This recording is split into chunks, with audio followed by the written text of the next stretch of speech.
मी doctor Satish Munde, assistant professor, Sinhgad law college Pune, transformation spoken English हबमध्ये तुम्हा सर्वांचं मनपूर्वक स्वागत करतो आणि अभिनंदनही करतो. अभिनंदन यासाठी करतो की तुम्ही अतिशय योग्य गोष्टीच्या शोधामध्ये आहात आणि तुमचा तो शोध इथे आता संपलेला आहे.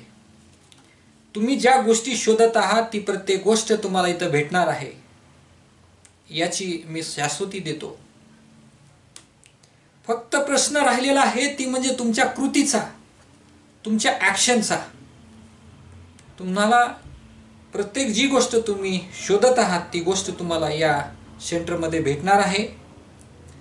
या सेंटरमध्ये आपण how to develop spoken English, how to develop writing skill, how to develop reading skill, how to develop personality with 20,000 vocabulary and idioms या शब्दसंग्रहाबरोबर आपण या सेंटरमध्ये इतर गोष्टीही शिकणार आहोत. इतर गोष्टीवरही प्रकाश टाकला जाणार आहे. पण तत्पूर्वी विषयाकडे वळण्या अगोदर ह्या लेक्चरमध्ये स्पेसिफिकली आपण कशा पद्धतीने इंग्लिश डेव्हलप करायचं याच्या टिप्स किंवा याचे मंत्र या लेक्चरमध्ये मी तुम्हाला देणार आहे. आणि ते जर तुम्ही कंप्लीट फॉलो केले तर मला 100% खात्री आहे की तुमचं इंग्लिश फक्त सुधारणारच नाही तर तुम्ही इंग्लिश बोलणार आणि तेही विथ करेक्ट प्रोनाउन्सिएशन आणि विथ परफेक्शन तुम्ही इंग्लिश बोलणार याची मी तुम्हाला शाश्वती देतो. पण टॉपिककडे वळण्या अगोदर 2 शब्द मी मनोगतपर इथे बोलणार आहे. माझे प्रेरणास्थान professor M.N. Navale, president Sinhagad technical education society Pune, doctor Sunanda Navale, secretary Sinhagad technical education society Pune, आणि ज्यांच्या मार्गदर्शनाखाली मी उच्च शिक्षण कंप्लीट केलं असे डॉक्टर A.G. कुलकर्णी सर, माजी principal Sinhgad law college Pune, आणि ज्यांच्या सहकार्यामुळे माझं उच्च शिक्षण विदिन टाइम मी कंप्लीट करू शकलो असे doctor Arunachalam Chettiar sir, principal Sinhgad law college Pune, आजी माजी staff Sinhgad law college Pune, आणि ज्यांच्या सहकार्यामुळं हा क्लास अस्तित्वात येऊ शकला, हे सेंटर अस्तित्वात येऊ शकलं असे माझे मित्रपरिवार, namely advocate Pradeep Pandavale, district court Latur, advocate Taware Bappa, district court Beed, advocate Shrimant Munde, high court Aurangabad, advocate Jagannath Musale, high court Aurangabad, advocate Manish Wankhede, high court Mumbai, advocate Anna Dhawale, Aurangabad, advocate Gavhane Tukaram, district court Aurangabad, advocate Sagar Gholve, district court Pune, आणि माझे परममित्र बाबासाहेब मुंडे यांच्या सहकार्यामुळे हा क्लास अस्तित्वात येऊ शकला. त्याबद्दल मी या सर्वांचे मनपूर्वक आभार मानतो. आणि शेवटचा मनोगताचा भाग म्हणजे ज्यांच्यामुळे मी आज यशाची शिखरं काबीज करू शकलो ते म्हणजे माझे फॅमिली मेंबर, माझे वडील रिटायर मुख्याध्यापक आनंदराव मुंडे, माझी आई सुभद्राबाई मुंडे, माझे मोठे बंधू प्राचार्य विजयकुमार मुंडे आणि प्राध्यापक ईश्वराजी मुंडे साहेब यांच्या मार्गदर्शनाखाली, यांच्या प्रेरणेनं आणि यांच्या सहकार्यानं मी माझं लॉ क्षेत्रामध्ये उच्च शिक्षण कंप्लीट करू शकलो. खरं म्हणजे या माझ्या मोठ्या बंधूंचे मी शब्दामध्ये आभार व्यक्त करू शकत नाही. माझे लहाने बंधू PSI प्रशांत मुंडे, वहिनी छाया मुंडे शिक्षिका, नंदुताई मुंडे आणि माझ्या सर्व ताई, या सर्व फॅमिली मेंबरनी मला भरभरून प्रेम दिलं, सहकार्य केलं त्यांच्या सपोर्टमुळे, त्यांच्या प्रेमामुळे मी आज उच्च शिक्षण कंप्लीट करू शकलो. आणि आज हे सेंटर सर्वसामान्य जनतेपर्यंत, सर्वसामान्यच्या विद्यार्थ्यापर्यंत, शेतकरी असो, शेतमजूर असो, या विद्यार्थ्यांपर्यंत इंग्लिश शिकण्याचं माध्यम त्यांच्यापर्यंत जे काही पोहोचत आहे ते म्हणजेच माझ्या फॅमिली मेंबरच्या सपोर्टमुळे मी हे सगळं करू शकलो. त्याबद्दल मी पुनश्च एकदा सर्वांचे, ज्यांनी मला सहकार्य केलं त्या सर्वांचे मी मनपूर्वक आभार मानतो आणि विषयाकडे वळतो. असं म्हटलं जातं की इंग्लिश हे वाघिणीचं दूध आहे आणि जो पिईल तो गुरगुरल्याशिवाय राहणार नाही. आता वाघिणीच्या दुधाचा प्याला मी तुमच्यापर्यंत घेऊन येत आहे. तो प्यायचा किंवा नाही प्यायचा, तो पचवायचा किंवा नाही पचवायचा, हे तुमच्या हातात आहे. असंही म्हटलं जातं की जर तुम्हाला आज इंग्लिश लिहिता वाचता आणि बोलता येत नसेल तर तुम्ही इलिटरेट आहात. हे 21वे शतक आहे. इंग्लिशनं आपल्या पर्सनल लाईफमध्ये प्रत्येक गोष्टीमध्ये एंट्री केलेली आहे, आक्रमण केलेलं आहे. आणि जर तुम्हाला आज इंग्लिश लिहिता बोलता येत नसेल तर तुम्ही इलिटरेट आहात. तुम्हाला लाईफ जगणं हे कठीण होऊ शकतं. खरं म्हणजे मी ग्रामीण भागातून आलो. ग्रामीण भागातल्या मुलांचा शैक्षणिक संघर्ष बघितला, अनुभवला. मग तो शैक्षणिक संघर्ष असेल, सामाजिक संघर्ष असेल, इकॉनॉमिकल संघर्ष असेल, ह्या सर्व संघर्षांमधनं पुढे आलो. पण माझं शिक्षण मी कंप्लीट करू शकलो ते म्हणजे माझ्या फॅमिलीच्या सपोर्टमुळे. पण असा सपोर्ट प्रत्येकाला भेटेलच असं नाही. आणि या जाणीवेतनं माननीय ईश्वररावजी मुंडे साहेब यांच्या मार्गदर्शनाखाली हा सगळा परपंच मी सर्व ग्रामीण भागातील विद्यार्थ्यांचं इंग्लिश सुधारण्यासाठी किंवा शैक्षणिक रिव्होल्यूशन घडवून आणण्यासाठी हा प्रपंच मी तुमच्यापर्यंत पोहोचत आहे. आणि माफक अपेक्षा आहे की तुम्ही याचा फायदा घेऊन भविष्यात जमल त्या पद्धतीने सामाजिक कॉन्ट्रीब्युशन कराल. हे सेंटर खालील उद्देश लक्षात घेऊन अस्तित्वात आलं ते म्हणजे विधी शाखेतील व प्रत्येक विद्यार्थ्यांना इंग्रजी शास्त्र शुद्ध पद्धतीने लिहिणे, बोलणे व इंग्रजीचे भाषांतर मराठीमध्ये सफाईदारपणे करण्यास शिकवणे. महाराष्ट्रातील शेतकरी, शेतमजूर, ऊसतोड कामगारांच्या मुलांपर्यंत इंग्रजीची ज्ञानगंगा पोहोचवणे.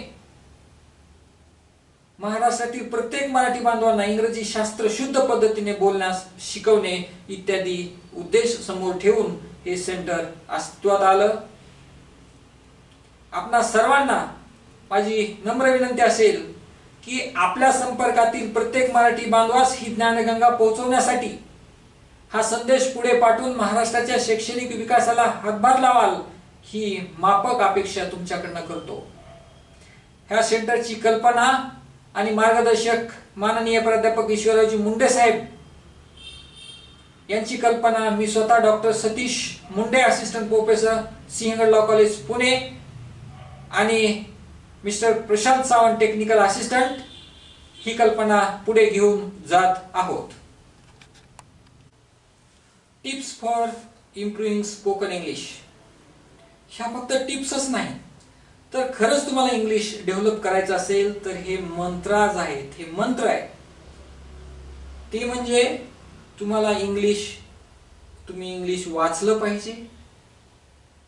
वाचत असताना फक्त वाचणं अपेक्षित नाही, वाचणं आणि अभ्यास करणं याच्यामध्ये फरक आहे. तुम्हाला इंग्लिश लँग्वेजचा अभ्यास करायचा आहे म्हणजे ते तुम्हाला काळजीपूर्वक वाचायचंय. प्रत्येक शब्द कसे वापरलेत, पंक्च्युएशन मार्क कसे वापरलेत, आणि फक्त वाचणेच अपेक्षित नाही तर तुम्ही त्याचं रिपिटेशन करणं, त्याचं रिव्हिजन करणं.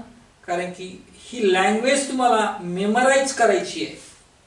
वाचणे आणि अभ्यास करणे मी तुम्हाला अगोदर सांगितलं की यामध्ये फरक आहे. लँग्वेज ही रिपिटेशन शिकत असतो माणूस, आणि लँग्वेज शिकायची असेल तर तुम्हाला रिपिटेशन करावं लागतं. त्यासाठी तुम्हाला जर तुम्ही एखादा पॅरेग्राफ जर वाचला तर मी असं सजेस्ट करेन की लँग्वेज शिकायची म्हणून जर वाचायचं असेल तर तुम्ही किमान 2 ते 3 वेळेस तो पॅरेग्राफ वाचला पाहिजे. नेक्स्ट, इंग्लिश शिकायचे असेल तर तुम्हाला रायटिंग स्किलही डेव्हलप करावं लागेल. इंग्लिश लिहावं लागेल. म्हणजे इंग्लिश शिकण्याची ही वेगवेगळी माध्यम आहेत. रीडिंग इंग्लिश, रायटिंग इंग्लिश फक्त इंग्लिश लिहिणे इतकं सफिशियंट नाहीये, तर लिहित असताना ती काळजीपूर्वक लिहिणे, कुठं कर्ता वापरला जातो, कुठं वर्ब वापरला जातं, कुठं ऑदर शब्द वापरले जातात, ते का वापरले गेले, कुठं आर्टिकल वापरले, कुठं पंक्च्युएशन मार्क्स वापरले, ह्या सगळ्या गोष्टीकडे तुम्हाला लक्ष द्यावं लागेल. Third, practice of spoken English. English बोलायचंय तर तुम्हाला त्याची प्रॅक्टिस करावी लागेल. बरेच जणांचं असं म्हणणं असतं की मला इंग्लिश बोलता येतं, मला इंग्लिश लिहिता येतं, पण इंग्लिश बोलता येत नाही. जर इंग्लिश लिहिता येत असेल तर इंग्लिश बोलता यायलाच पाहिजे. कुठलीही लँग्वेज बोलायची असेल तर ती तोंडानं बोलतात. या जगात दुसरं तर माध्यम नाहीये इंग्लिश बोलण्याचं किंवा कुठलीही लँग्वेज बोलण्याचं. याचा अर्थ तुम्हाला इंग्लिश लिहिता येतं पण बोलता येत नाही, हा तुमचा दावा कंप्लीट खोटा आहे. जर तुम्हाला इंग्लिश लिहिता येतं तर इंग्लिश बोलता येतं, म्हणजे याचा अर्थ तुम्ही इंग्लिश लिहिता पण करेक्ट इंग्लिश लिहिता येत नाही, याचा दुसरा अर्थ निघतो. त्यासाठी तुम्हाला जमल तशा पद्धतीनं तुम्ही इंग्लिश बोलायला सुरू केलं पाहिजे. तुम्ही इंग्लिश बोलण्याची प्रॅक्टिस केली पाहिजे. नेक्स्ट मंत्र असा आहे की लिसनिंग इंग्लिश. तुम्ही किमान 5 मिनिट, 10 मिनिट, 15 मिनिट एक व्हिडिओ किंवा एक व्हिडिओ असेल किंवा बातम्या असतील तुम्ही ऐकल्याच पाहिजेत. पण तुम्ही जर युट्यूबचे व्हिडिओ ऐकत असाल तर मी तुम्हाला हे सजेस्ट करेन की तुम्ही एक व्हिडिओ किमान 5 वेळेस ऐका. कारण तुम्हाला लँग्वेज शिकायची आहे आणि लँग्वेज ही रिपिटेशनने येत असते. तुम्हाला ते मेमराइज करायचं आहे. जोपर्यंत जो क्लिप असो किंवा जो व्हिडिओ असो जे तुम्ही ऐकला ते तुमच्यामध्ये इम्बाईब होणार नाही, बिंबवल्या जाणार नाही, तोपर्यंत तुम्ही ऐकला तर तुम्हाला खूप कमी दिवसामध्ये तुमची प्रगती दिसेल की तुमची इंग्रजी सुधारलेली आहे. नेक्स्ट, कीन ऑब्झर्वेशन. तुमचं ऑब्झर्वेशन अतिशय कीन असलं पाहिजे, तीक्ष्ण असलं पाहिजे. मग तुम्ही रीडिंग करत असाल, तुम्ही रायटिंग करत असाल, हे करत असताना तुम्ही कीन ऑब्झर्वेशन असलं पाहिजे. किंवा प्रॅक्टिकल दुनियेत जेव्हा फिरता, कादंबरी वाचता, पिक्चर पाहता, ह्या सगळ्या गोष्टी करत असताना कीन ऑब्झर्वेशन असेल तर तुम्हाला इंग्लिश शिकणं सोपं जातं. तुम्ही जेव्हा न्यूजपेपर वाचता, फील्डमध्ये बरीच इंग्लिश बोलल्या जाते, त्या सगळ्या गोष्टीकडे तुमचं ऑब्झर्वेशन असलं पाहिजे. आणि ते ऑब्झर्वेशन फक्त नाही ते कीन ऑब्झर्वेशन असलं पाहिजे, म्हणजे तुम्हाला इंग्लिश शिकणं सोपं जाईल. Next, structure of English sentences. English शिकायचं असेल तर इंग्लिशचा गाभा म्हणजे स्ट्रक्चर ऑफ इंग्लिश सेंटेन्सेस. खरं म्हणजे ग्रामर शिकणे किंवा ग्रामर थ्रू इंग्लिश शिकणे हा वेगळा भाग, एक भाग आहे. आपण जेव्हा मराठी शिकतो त्यावेळेस आपण ग्रामर शिकलो का हो? नाही. डायरेक्ट मराठी शिकलो. आपल्याला कुणी मराठी बोलायला शिकवलं नाही तरी पण आपण परफेक्ट मराठी बोलतो आणि विदाउट ग्रामॅटिकल मिस्टेक बोलतो. त्याचं कारण असं आहे की वातावरण निर्मिती. पण इंग्लिश ही परकीयांची भाषा आहे आणि इंग्लिश या विषयाचा महाराष्ट्रामध्ये अतिशय दुष्काळ आहे. नैसर्गिक दुष्काळ वेगळा, महाराष्ट्र नैसर्गिक दुष्काळाने ग्रासलेला आहेच, पण इंग्लिश या दुष्काळानेही ग्रासलेला आहे. आणि ही जी कल्पना खरी सेंटरची आली ती यामधनच आली. इव्हन हे विद्यार्थ्यांपर्यंतच इंग्लिशचं लोन पोहोचलेलं नाही तर इव्हन प्राध्यापकांपर्यंत हे पोहोचलेलं आहे. हे प्राध्यापकही बरेच इंग्लिश बोलू शकत नाहीत कारण वातावरण निर्मिती नाही. बाबांनो, आपल्याला इंग्लिश शिकायचंय. वातावरण निर्मिती हो किंवा न हो, पण हे क्लास, हे सेंटर तुम्हाला वातावरण निर्मिती करेल. त्यासाठी तुम्ही जे काही स्ट्रक्चर ऑफ इंग्लिश सेंटेन्सेस शिकलेले आहात ते जेव्हा शिकवल्या जातील तेव्हापासनं ते प्रत्येक सेंटेन्स तुमच्या बोलण्यामध्ये, लिहिण्यामध्ये, ऐकण्यामध्ये ते रिफ्लेक्ट झालं पाहिजे, ते परावर्तित झालं पाहिजे आणि ते तुम्हाला मेमराइज झालं पाहिजे. एक दिवस ऑटोमॅटिक तुम्हाला त्या स्ट्रक्चरची सवय लागून जाईल आणि तुम्ही ते स्ट्रक्चर कसं बोलता ते तुम्हाला आठवायची सुद्धा गरज पडणार नाही. ते ऑटोमॅटिक तुमच्या टिप ऑफ टंग तुमच्या जिभेवर येऊन जाईल. नेक्स्ट महत्वाचा वाटा असतो पंक्च्युएशन मार्क. पंक्च्युएशन मार्क कसे वापरले जातात? पंक्च्युएशन मार्क खरं म्हणजे ज्यावेळेस लिहित असताना, कुठलीही लँग्वेज लिहित असताना पंक्च्युएशन मार्क आपल्याला वापरावे लागतात. कारण की लिहिणारा व्यक्ती आपल्या समोर नसतो. लिहिणारा व्यक्ती जो व्यक्ती वाचत असतो ती लँग्वेज त्याच्या समोर नसतो, म्हणून पंक्च्युएशन मार्क्सचं काम महत्वाचं असतं. ते पंक्च्युएशन मार्क्स लिहिणाऱ्या व्यक्तीला काय सांगायचं आहे किंवा काय त्याला सांगायचं होतं हे रीडिंग करणाऱ्या व्यक्तीला समजून सांगू शकतात. त्यामुळे पंक्च्युएशन मार्क्स हे अतिशय महत्वाचे असतात. ते केव्हा वापरतात, कुठे वापरतात, का वापरतात, ह्या सगळ्या गोष्टींचा अभ्यास केला पाहिजे आणि त्याकडेही तुमचं लक्ष असलं पाहिजे. प्रत्येक लाईन वाचत असताना ह्याकडे तुम्हाला लक्ष द्यावं लागेल. पंक्च्युएशन मार्क्स काय आहेत ह्या सगळ्या गोष्टी आपण पुढे एक्सप्लेन करणारच आहोत. फक्त मी तर तुम्हाला ह्या गोष्टी फक्त रेफर करतो आहे.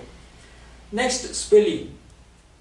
इंग्लिशचे शब्द प्रोनाउन्सिएशन एक आणि स्पेलिंग एक असे बरेच शब्द असतात.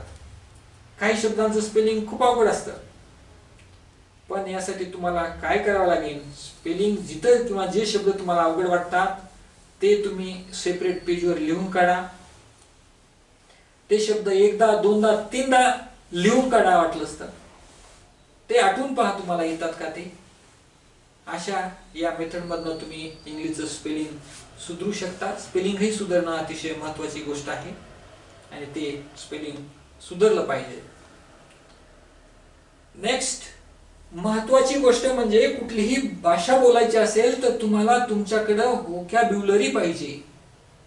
व्होकॅब्युलरी पाहिजे म्हणजे त्या भाषेचा शब्दसाठा पाहिजे. आता तुम्ही योग्य ठिकाणी येऊन पोहोचलेला तर आहातच. या सेंटरद्वारे तुम्हाला जवळजवळ 20,000 शब्दसाठा शिकवला जाणार आहे आणि तेही शास्त्र शुद्ध पद्धतीने प्रोनाउन्सिएशन करण्यासहित तुम्हाला ते शिकवल्या जाणार आहे. त्यामुळे याची तुम्ही जास्त काळजी करण्याची गरज नाही. पण तुम्ही मात्र या क्लासच्या टच मध्ये राहण्याची गरज आहे. पण व्होकॅब्युलरी सुधारत असताना म्हणजे महत्वाची गोष्ट म्हणजे व्होकॅब तुमचं सुधारलं पाहिजे. यावर तुम्ही फोकस केलं पाहिजे, यावर लक्ष दिलं पाहिजे. Next, listening of pronunciation. तुम्ही ज्यावेळेस इंग्लिश ऐकता अशा वेळेस त्या शब्दाचं प्रोनाउन्सिएशन काय होतं हे तुम्ही करेक्ट ऐकलं पाहिजे, काळजीपूर्वक ऐकलं पाहिजे. पण माझ्या एक अशी गोष्ट लक्षात आलेली आहे की जवळजवळ 80% लोक बऱ्याच शब्दांचं प्रोनाउन्सिएशन हे चुकीचं करतात. मग तुम्ही ह्या चुकीच्या व्यक्तींकडनं जर प्रोनाउन्सिएशन ऐकलं तर तुम्ही काय शिकणार? चुकीचंच प्रोनाउन्सिएशन शिकणार. त्यासाठी तुम्हाला जर करेक्ट प्रोनाउन्सिएशन शिकायचे असतील तर ते करेक्ट प्रोनाउन्सिएशन ऐकावे लागतील. पण कुणाचे ऐकावे लागतील? करेक्ट व्यक्तीचे ऐकावे लागतील. त्यासाठी करेक्ट प्रोनाउन्सिएशन साठी तुम्हाला ह्या क्लासमध्ये अटॅच राहावं लागेल. थोडक्यात मला सांगायचे, करेक्ट प्रोनाउन्सिएशन ऐकत चला, प्रोनाउन्सिएशन वर तुमचं लक्ष द्या.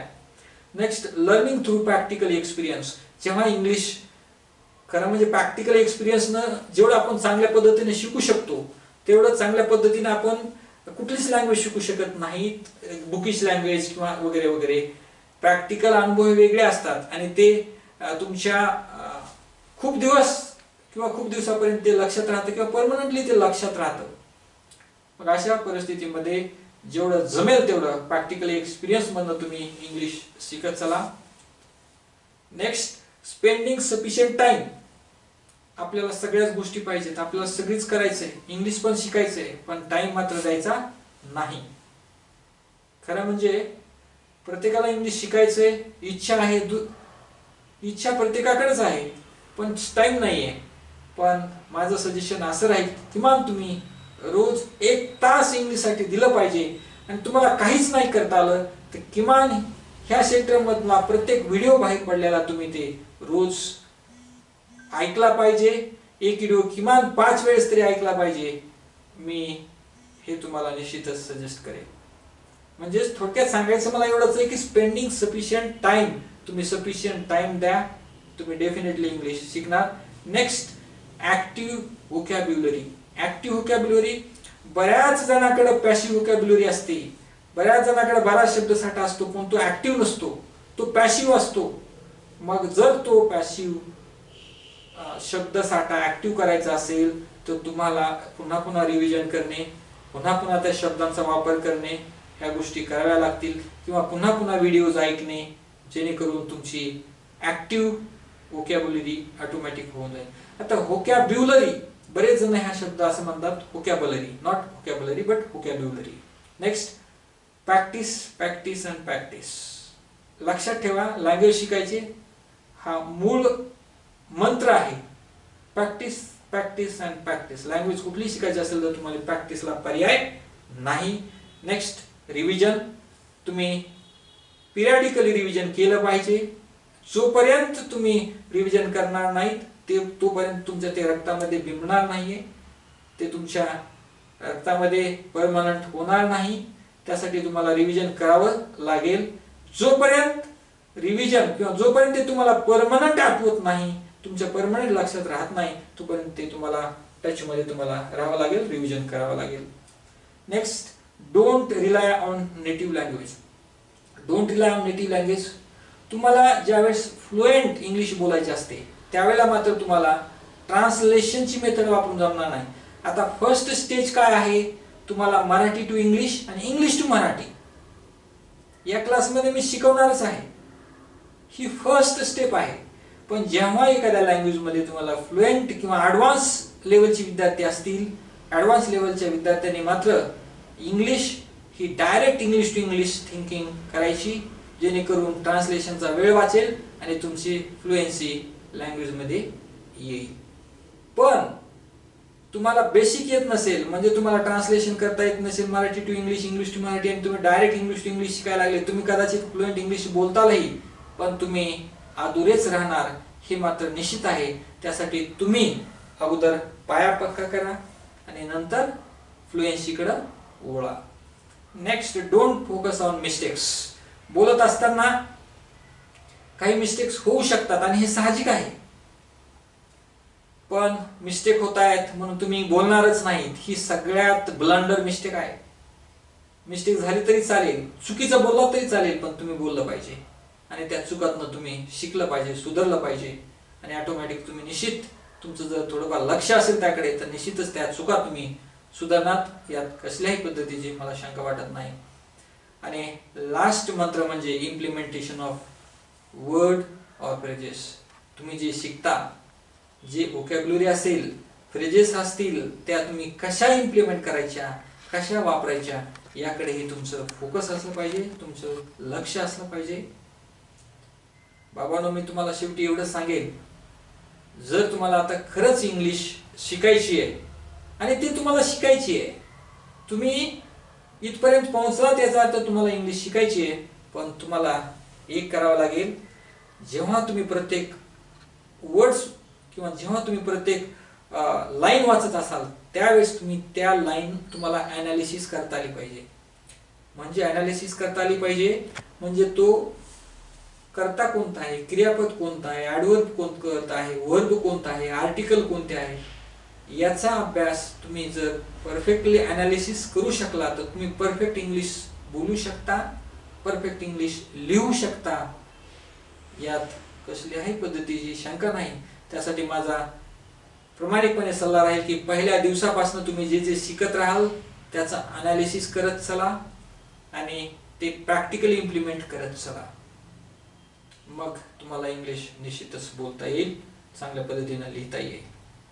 ह्या तुमच्या पुढील प्रवासासाठी माझ्या मनपूर्वक शुभेच्छा. I wish you good luck. Thank you.